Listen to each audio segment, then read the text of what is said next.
Donc récemment, on a vu que dans l'alliance adamique, l'alliance que Dieu a faite avec Adam, et dans laquelle tous les hommes naissent, il y a une loi en force, les 10 commandements. Excusez-moi.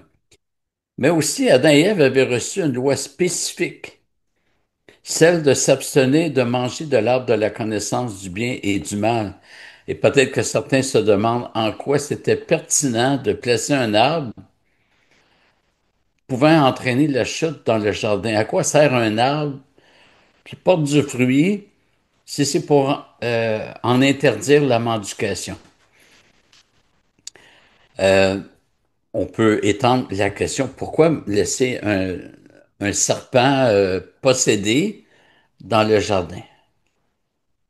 Donc, autrement dit, pourquoi est-ce que le Seigneur a placé l'homme dans une situation où il pouvait chuter? La réponse est que le Seigneur veut que ses enfants le reconnaissent comme Père à qui ils lui doivent obéissance. Donc, Dieu a placé l'homme avec des éléments interdits parce que c'était l'occasion pour l'homme de montrer sa loyauté. Sans, sans l'arbre interdit, l'arbre de la connaissance du bien et du mal, et sans le serpent, le tentateur, l'homme aurait pas eu de moyen de montrer sa loyauté. Il faut juste imaginer que Dieu ait placé Adam et Ève dans le jardin sans que le serpent puisse y entrer et sans qu'il n'y ait d'arbre interdit. Ben, comment Adam et Ève auraient pu démontrer leur loyauté envers leur Créateur? C'est un peu comme le mariage. On se promet fidélité, mais si on va vivre sur une île déserte, ben, on ne peut pas démontrer notre fidélité à notre conjoint. Et l'obéissance fait partie de la loyauté, de la foi. Or, sans la loi, il n'y a pas d'obéissance. C'est impossible d'obéir à Dieu sans qu'il nous ait donné une loi. Et si on prend l'exemple du Christ, ce qui a fait que le sacrifice du Christ a été reçu du Père, c'est que le Christ a été obéissant à chaque instant de son ministère terrestre. Il n'y a pas eu une seconde de tout son ministère terrestre où Jésus-Christ aurait dérogé à sa mission, où il y aurait eu euh, transgression de la loi de son Père, ni en action, ni par omission, ni en pensée. La vie du Christ a été d'une perfection absolue. Et cette obéissance du Fils, c'est la manifestation de la relation éternelle entre le Fils et le Père. Le Père envoie le Fils et le Fils vient parmi nous. Hébreux 10, verset 7 nous dit, alors j'ai dit, voici, je viens. Dans le rouleau du livre, il est écrit à mon sujet pour faire au Dieu ta volonté. Et l'alliance des œuvres, donc l'alliance que Dieu a faite avec Adam est une alliance des œuvres. Une alliance des œuvres, c'est une alliance où les membres sont traités selon ce qu'ils ont, selon leur obéissance, leur désobéissance. S'ils ont désobéi une seule fois, c'est suffisant pour être considérés comme des transgresseurs de l'alliance et ils sont perdus. Donc, dans l'alliance des œuvres, chacun est traité selon ses œuvres. Et le Seigneur doit être reconnu comme le souverain. Encore une fois, c'est impossible de considérer Dieu comme le souverain sans qu'il ait donné une loi à laquelle obéir. Et sa loi devait faire les délices des hommes. Le problème n'a pas été l'ancienne alliance ni la loi. Le problème, c'est l'homme péchant. Et l'ancienne alliance n'a jamais été donnée dans le but euh, de sauver les hommes. Elle était là justement pour montrer aux hommes qu'ils ont besoin du sauveur. Mais en plus, la loi n'était pas qu'un outil servant à démontrer la loyauté envers Dieu. La loi était bonne pour l'homme. Et la question d'obéissance se représente dans toutes les alliances, puisque chaque alliance réitère la loi de Dieu. Même la nouvelle alliance, on verra à cela éventuellement, mais même la nouvelle alliance euh, maintient la pertinence de la loi.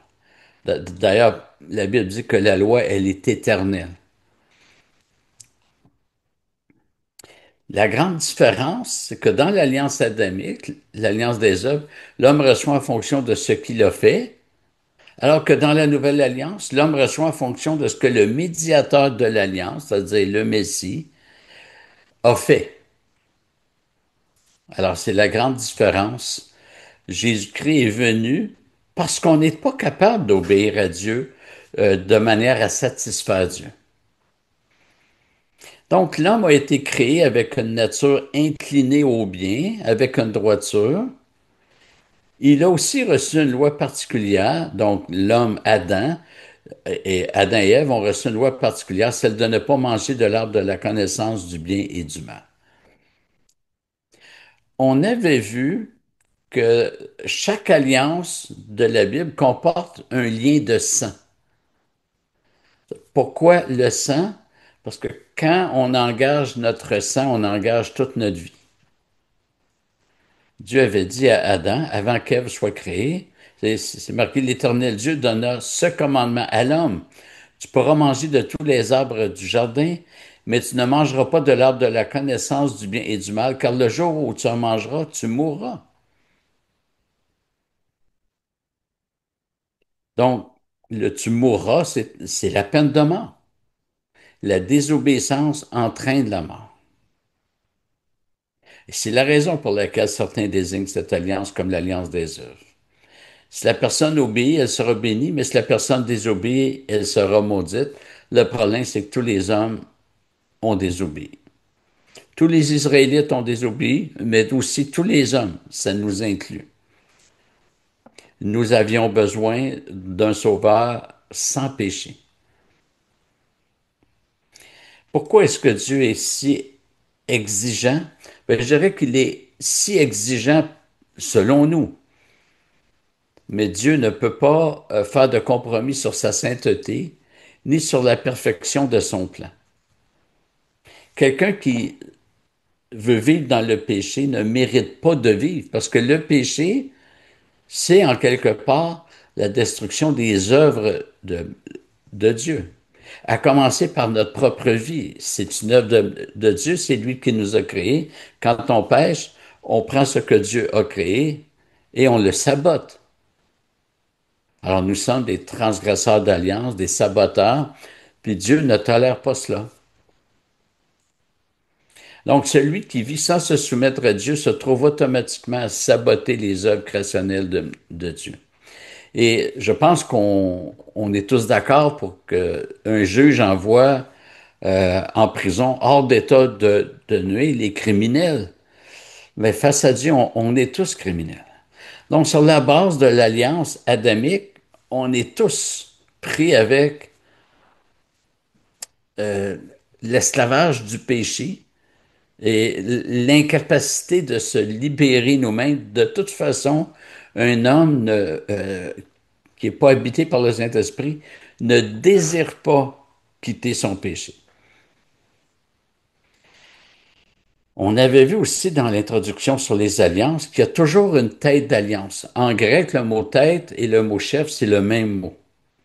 Une tête d'alliance, c'est un homme, donc mâle, avec qui Dieu établit son alliance et il l'établit pour la tête d'alliance et sa descendance. Dans l'alliance adamique, évidemment, c'est Adam. Non pas Adam et Ève, mais Adam. Paul a écrit ceci dans Romains 5:12. C'est pourquoi de même que par un seul homme, le péché est entré dans le monde, et par le péché, la mort, et qu'ainsi la mort a passé sur tous les hommes parce que tous ont péché. Sur ce point, j'exprime un désaccord avec la confession de foi 1689, c'est-à-dire notre confession. La confession qui dit, au chapitre 6, paragraphe 2, Par ce péché, nos premiers parents ont perdu leur justice originelle et leur communion avec Dieu, et nous en eux. De ce fait, donc du péché d'Adam et Ève, la mort est venue sur tous. Euh, donc la confession affirme que c'est en eux, c'est-à-dire en Adam et Ève, que l'homme a perdu toute justice et que la mort est venue sur tous. Et ça va à l'encontre de Romains 5,12. C'est pourquoi on a placé une annexe à la fin de la confession de foi qui dit, bien que la confession affirme que les humains ont perdu leur justice du fait qu'ils sont en eux, c'est-à-dire en Adam et Ève, nous croyons que seul Adam était la tête d'alliance et que c'est en Adam que tous les hommes sont pécheurs et condamnés. Maintenant, pourquoi est-ce que Dieu a créé Ève à partir d'Adam? Aurait-il pu la créer à partir du sol comme il a fait pour Adam? Alors, Paul donne une application dans son épître aux Corinthiens. Ça, ça implique la soumission de la femme à son mari. Puis, à mon avis, il y a quelque chose de plus. C'est pour que Ève soit placée en Adam, dans l'alliance adamique. Adam n'aurait pas pu être la tête de l'alliance euh, qui, donc la tête d'Ève, sans que Ève soit engendrée par Adam et avoir été créée à partir d'une côte d'Adam ou du côté d'Adam, on n'est pas certain du texte hébreu, ben, c'est une forme d'engendrement. Et il y a quelques années, j'ai écrit un théologien du nom de Ben Carson, qui est professeur de l'Ancien Testament au Covenant Baptist Theological Seminary. Et je lui ai posé la question suivante. Est-ce possible que le Seigneur ait créé Ève à partir d'une côte d'Adam afin qu'elle soit dans l'alliance adamique? Ce serait une forme d'engendrement. Il me semble que si Ève avait été créée de la poussière du sol comme Adam, elle n'aurait pas été en Adam. Et sa réponse a été, ben, je n'ai pas beaucoup réfléchi à la question que vous soulevez, mais je suppose que vous avez raison. Peut-être qu'une des raisons pour lesquelles Ève a été créée à partir de la côte d'Adam était non seulement d'être son aide, mais aussi d'appartenir à sa lignée et à sa race. On parle d'engendrement, de descendance. Si elle a été créée hors, si elle a été créée hors d'Adam, ou si elle avait été créée hors d'Adam, elle aurait pu être davantage identifiée aux bêtes qu'à l'humanité. Et c'est vrai parce que les animaux ont aussi été créés à partir de la poussière du sol. Donc, on pourrait se demander si elle était à l'image d'Adam. Fin de la citation.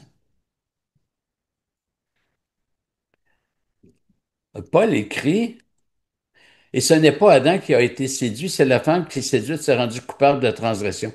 C'est vrai que chronologiquement, Ève a péché avant Adam. Mais c'est quand même par Adam que le péché est entré dans le monde, parce que c'est Adam qui est la tête d'alliance. Ève aurait pu faire tous les péchés du monde, elle n'aurait pas transmis le péché à la descendance. C'est Adam qui était la tête d'alliance et qui a entraîné l'humanité dans le péché. Curieux, c'est même pas par Satan que le péché est entré dans le monde, hein. Encore une fois, c'est la tête d'alliance sur l'humanité, mais avec le mandat sur la création, de diriger la création. Donc, Adam, comme tête d'alliance, a agi pas seulement à titre personnel, mais à titre de représentant de la descendance.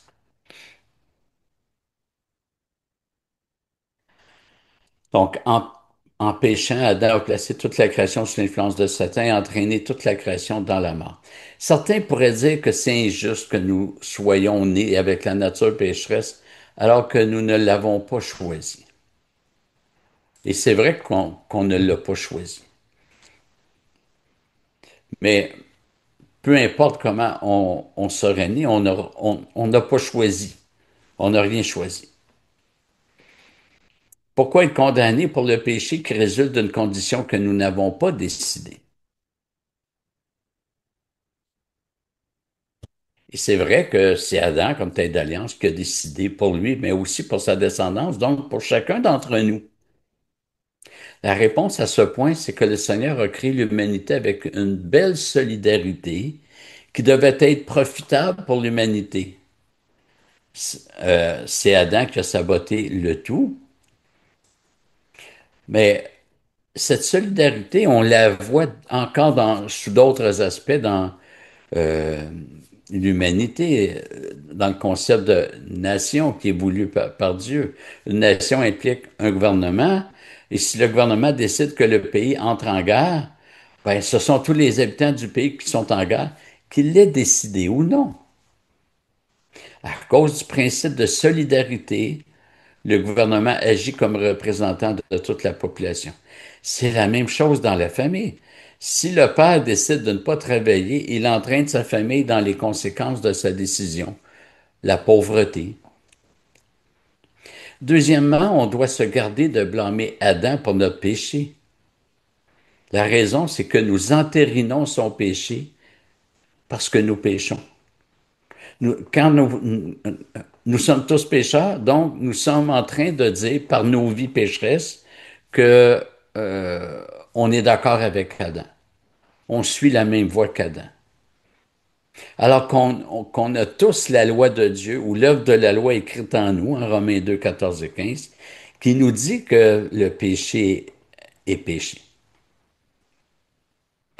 Alors, c'est comme si je blâme celui qui a démarré l'incendie, mais que je trouve que le feu est beau puis que je l'alimente. Je suis pas mieux, je suis complice. Donc, nous sommes tous des complices d'Adam. Et un autre élément de réponse, c'est que lorsque je pêche, ce n'est pas Adam qui pêche pour moi, c'est moi qui pêche. Malgré le fait que je sais que c'est mal, c'est moi qui pêche. Et je suis responsable de mon péché. Et finalement, cette solidarité dans l'humanité joue pour nous en Jésus-Christ. Est-ce que c'est juste que je bénéficie de la vie éternelle pour l'obéissance de Jésus-Christ? Alors oui, c'est juste parce que Dieu ne fait rien d'injuste, mais on voit le même principe de solidarité, le premier Adam et le dernier Adam. Donc, l'alliance des œuvres a entraîné toute l'humanité dans la condamnation et la nouvelle alliance accomplie par le Christ ben, rassemble tous ceux qui sont rachetés par le dernier Adam. J'ai mentionné qu'Adam a péché non seulement à titre personnel, mais aussi à titre de tête d'alliance ou de chef d'alliance, entraînant tous les hommes dans la condamnation et la mort. Et cette transmission du péché se fait par engendrement.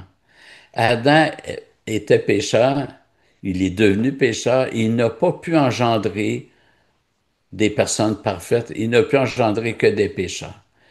Job 14,4 dit, qui fera sortir le pur de l'impur? Alors, Adam est devenu impur. Il n'y a pas de pur qui aurait pu sortir d'Adam. Paul ne connaissait pas tous les hommes de la planète. Il ne connaissait pas ceux qui allaient naître après lui. Mais sur la base de l'alliance adamique, il a pu écrire, car il n'y a pas de distinction. Tous son péché sont privés de la gloire de Dieu. Ça signifie que tous les hommes sont dans cette alliance où ils devront rendre des comptes à Dieu pour leurs œuvres. Tous les hommes. Et j'ouvre une parenthèse, ça inclut Marie, la mère de Jésus, que les catholiques voient comme une femme qui n'a jamais péché.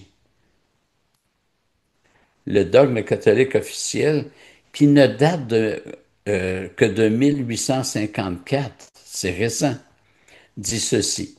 Nous déclarons, prononçons et définissons que la doctrine qui tient que la bienheureuse Vierge Marie a été, dès le premier instant de sa conception, par une grâce et une faveur singulière du Dieu Tout-Puissant en vue des mérites de Jésus-Christ, sauveur du genre humain.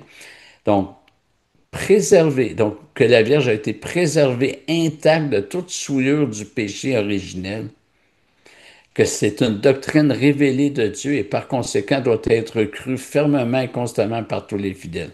Ça, c'est le dogme catholique. Mais cette pensée se heurte aux Écritures. Luc rapporte les paroles de Marie. Marie dit, mon âme exalte le Seigneur et mon esprit a de l'allégresse en Dieu, mon sauveur, parce qu'il a jeté les yeux sur la bassesse de sa servante. Elle appelle Dieu son sauveur. De quoi a-t-elle été sauvée? Marie a aussi eu besoin d'être sauvée, sauvée de son péché. Et parfois, nous, les protestants, sommes accusés de dénigrer Marie, de nous opposer à elle. Mais c'est complètement faux.